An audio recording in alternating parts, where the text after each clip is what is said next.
Welcome to our channel educate G. अस्सलामुअलैकुम student.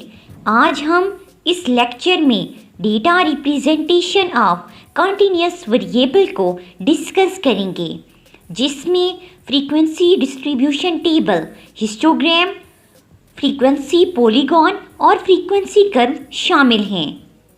ये वो मेथड हैं जिनसे कंटिन्यूस वेरिएबल को रिप्रेजेंट किया जाता है।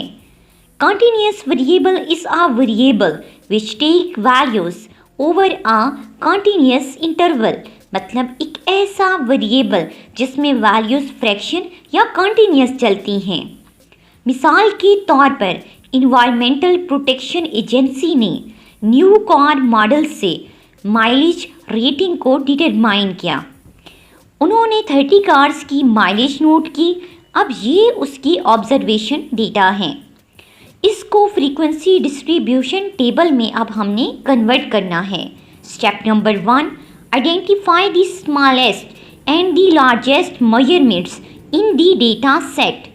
इस टेबल में सबसे छोटी वैल्यू 30.1 है, इसे x0 से रिप्रेजेंट करेंगे, और सबसे बड़ी वैल्यू 44.9 है, इसे xm से रिप्रेजेंट करेंगे। इसके बाद सेकेंड स्टेप में हम रेंज को फाइंड करेंगे। Range is the difference between the largest value and the smallest value. सबसे छोटी वैल्यू और बड़ी वैल्यू के दरमियान डिफरेंस को रेंज कहते हैं। इसका फॉर्मूला है range is equal to x maximum value minus x0 मतलब मिनिमम वैल्यू। यहाँ 44.9 मैक्सिमम वैल्यू है और सबसे कम वैल्यू 30.1 है, तो इनका डिफरेंस है 14.8। अगर ग्राफिकल डायग्राम से इसको देखें तो ये एक रियल लाइन है। यहाँ सबसे बड़ी वैल्यू 44.9 राइट हैंड साइड पे है और छोटी वैल्यू 30.1 लेफ़्ट साइड पे है। इनके दरमियान डिस्टेंस को रेंज कहते हैं, मतलब डेटा कहाँ से कहाँ तक लाई करता है। Step number 3, decide on the numbers of classes into which the data are to be grouped. Third step में स्टूडेंट हम क्लासेस बनाएंगे। इनको बनाने का कोई ख़ास रूल नहीं है, ये डेटा की लेंथ पे डिपेंड करता है। क्लासेस का मतलब डेटा को ग्रुप में डिवाइड करना। अब ग्रुप्स या क्लासेस 5 भी हो सकती हैं, 6 भी, 7 भी, 8 भी एंड सो ऑन। ये डिपेंड करेगा साइज़ ऑफ डेटा पे। अब हम इस मिसाल में जहाँ पे 30 ऑब्जर्वेशन है तो ये कम है, तो इसके लिए हम 5 क्लासेस को डिसाइड कर लेते हैं। Fourth step, divide the range by the chosen number of classes in order to obtain the approximate value of the class interval, that is the width of our class। Range को number of class से divide करना class interval कहलाता है। इसे h से denote करते हैं। इस मिसाल में h is equal to range क्या है 14.8 और हमने क्लासेस डिसाइड की 5, तो डिवाइड बाय 5 इक्वल टू हमारे पास आंसर आया है 2.96, मतलब इसको राउंड करें तो h इज़ इक्वल टू 3 है।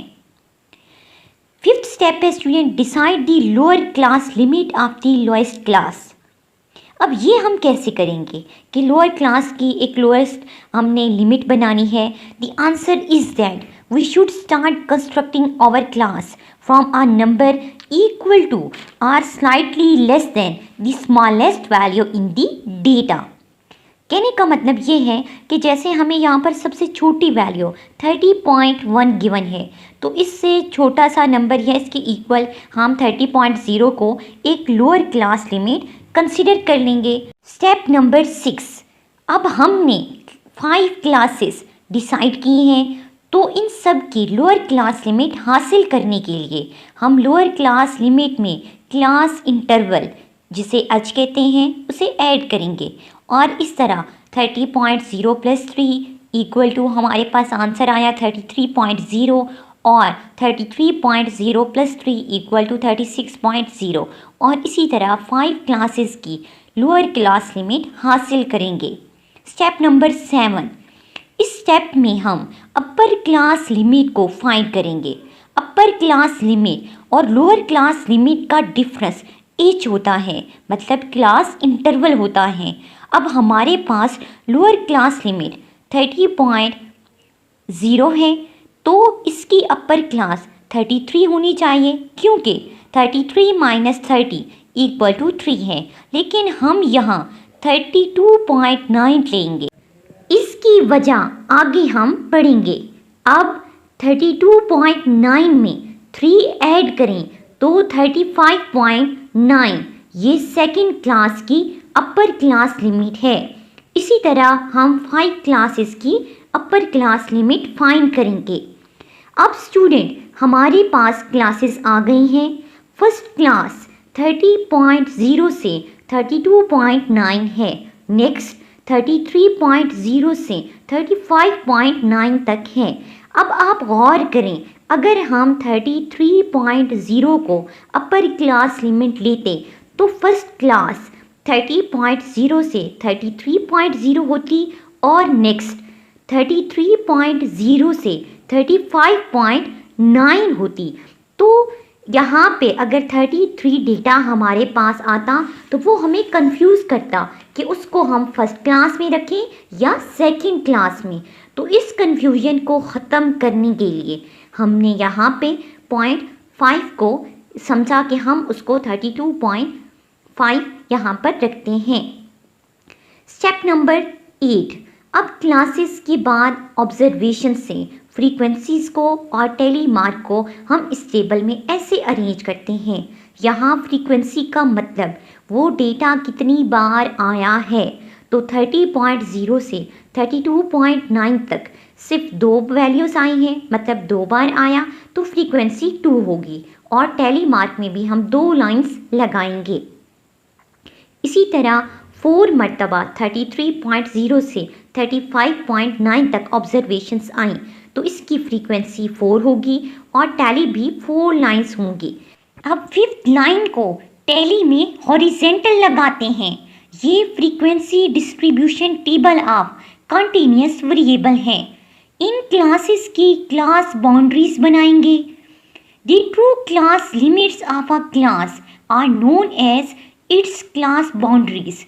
क्लास बाउंड्रीज का मतलब है कि हम अपनी क्लासेस को थोड़ा सा स्ट्रेच कर लें, मतलब इसको फैला दें इस तरह स्टूडेंट कि जो हमारी डेटा की सारी वैल्यूज़ हैं वो इनके अंदर आ जाएं और ये कंटिन्यूस मैनर में आ जाए, क्योंकि हम कंटिन्यूस वेरिएबल की बात कर रहे हैं। तो इसका फॉर्मूला हो सकता है upper class limit plus lower class limit divide by 2। तो आंसर आया 32.95। तो ये 32.95 जो है ये हमारे पास अपर क्लास लिमिट हो गई। और पिछली जो लोअर क्लास लिमिट है, अगर डेसिमल के बाद 1 डिजिट आ रहा है तो वहाँ पर हम 2 डिजिट यूज़ करेंगे, तो उसको हमने थोड़ा सा यहाँ पर स्ट्रेच कर दिया। वो 30.0 था तो 29.95 लिख दिया। अब अगर हम इन अपर क्लास और लोअर क्लास लिमिट का डिफरेंस निकालें तो क्लास इंटरवल इच की वैल्यू आएगी। तो यहाँ पर आप देख सकते हैं, हम अगर इनको माइनस करें तो इक्वल टू 3 आ रहा है। अब स्टूडेंट इस क्लास अगर आप देखें कि हम कैसे बाउंड्रीज बना सकते हैं, तो इसका सिर्फ एक ही रूल अगर है, वैसे तो कोई ख़ास रूल नहीं है, कि हम ये याद रखें कि अगर डेसिमल के बाद 1 डिजिट आ रहा है तो क्लास बाउंड्रीज में 2 आएंगे। अब ये हमारे पास एक फॉर्म बन गई है, ठीक है। और यहाँ से अब हम रिलेटिव फ्रीक्वेंसी फाइंड कर सकते हैं। रिलेटिव फ्रीक्वेंसी का फॉर्मूला है number of frequencies divide by total frequency. Relative frequency को अगर 100 से मल्टीप्लाई करें तो परसेंटेज फ्रीक्वेंसी आ जाएगी।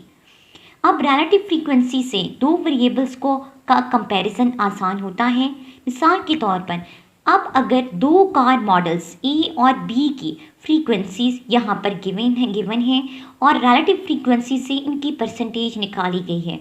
मॉडल अगर ई को देखें तो इसकी जो आपके पास 2 फ्रीक्वेंसीज थी उसका माइलेज आया है 6.7%, जबकि मॉडल बी का आया है 14%। तो इसका हम माइलेज कंपैरिजन कर सकते हैं और आइडेंटिफाई कर सकते हैं कौन सा मॉडल बेस्ट है। कंटिन्यूअस वेरिएबल को जो ये टेबल बनाया है फ्रीक्वेंसी डिस्ट्रीब्यूशन टेबल,